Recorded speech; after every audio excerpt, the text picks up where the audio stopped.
In a world where green bubbles are a sin, one brave soul dares to question, why does it suck to be an iPhone user? The cult of Apple. Every September, millions gather for the holy event, the Apple keynote. The high priest, Tim Cook, blesses the crowd with slightly better cameras. Fan says, it's not about specs, it's about the vibe. But you paid $1,700 for a phone that has the same chip as last year. Yeah, but now it's titanium.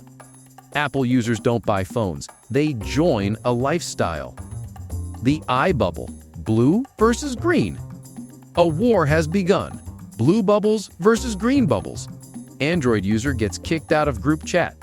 If you dare message from Android, you are exiled to the land of pixelated videos and broken hearts. Green bubble detected. Delete contact. Charging your soul and your wallet.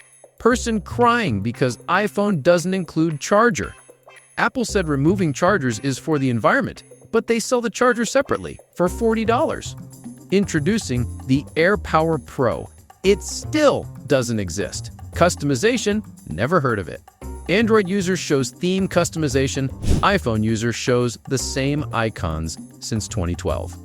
On iPhone, you can customize everything, as long as it's exactly how Apple wants it. Someone tries to move an icon, it moves back by itself. You don't own your phone, it owns you.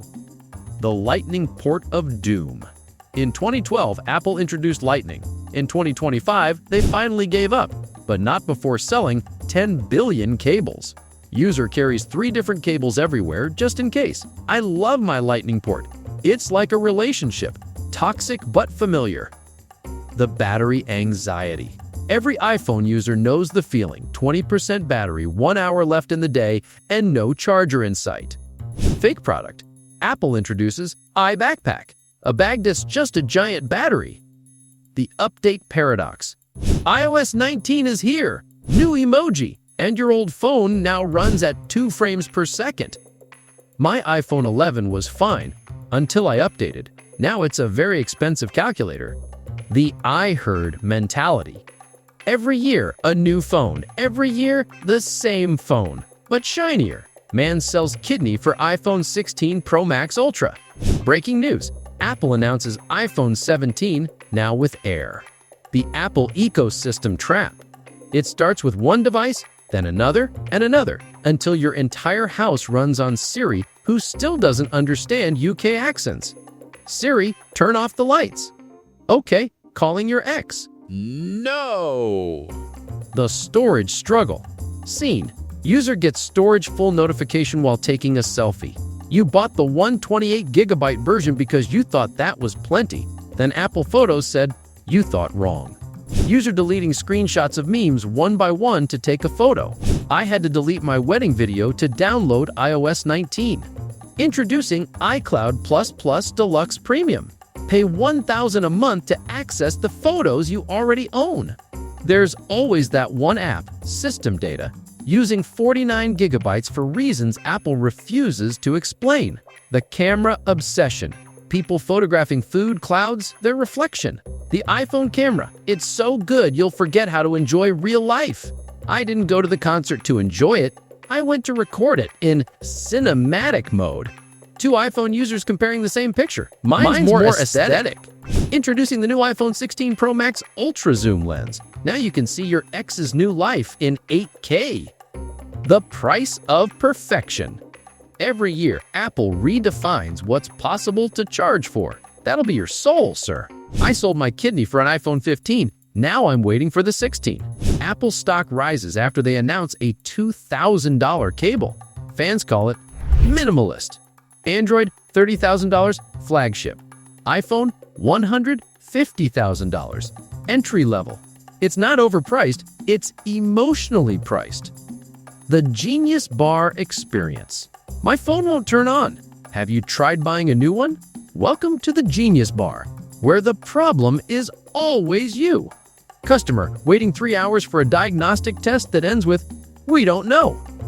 We can fix it for $500, or you can just buy the new iPhone for $1,200. The Genius Bar employee literally wearing a priest's robe, blessing dead phones. The privacy illusion. Apple says privacy is everything.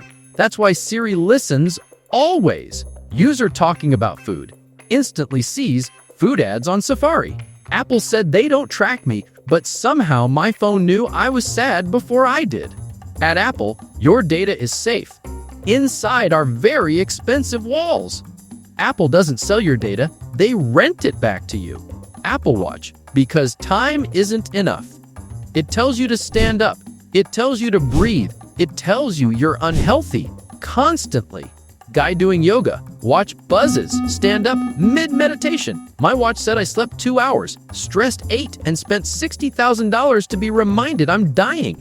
Introducing Apple Watch Ultra 3, now with 12% more guilt. The Green Bubble Redemption. Green Bubble Rebellion. Android users forming a secret resistance. After years of oppression, the green bubbles fight back. Apple users defend with AirPods as weapons. In the end, we're all just humans, sending memes. Ends with truce. Android and iPhone users agree on one thing. Both hate Windows updates. The truth behind the fruit. Apple built a world where simplicity meets status. And we willingly signed the contract. Users crying, charging, updating, buying, deleting photos. In the end, it doesn't suck to be an iPhone user. It sucks to realize you could have bought a vacation instead. Stay humble, stay updated, stay out of iCloud storage. The Apple event hangover. Aftermath of the yearly Apple keynote. Cult-like excitement followed by regret. Fans camping outside Apple Store after keynote. One guy holding a sign, "I sold my PS5 for this." Every September, Apple announces features Android had since 2017, and we cheer like it's a miracle. Introducing Dynamic Island 2, now 12% more dynamic. And our boldest innovation yet, new wallpaper. I cried during the event. The camera lens is now slightly bigger. Next day, people wake up to bank account notifications. The only real innovation is how fast they charge your card. The subscription apocalypse.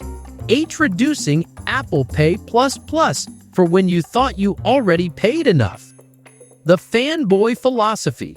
iPhone users experience mild denial mixed with financial Stockholm syndrome. When confronted with facts, they respond with, "It just works." Android user shows better specs. iPhone user screams, "Green bubble energy." Brain scan cutaway labeled, "Cognitive dissonance detected."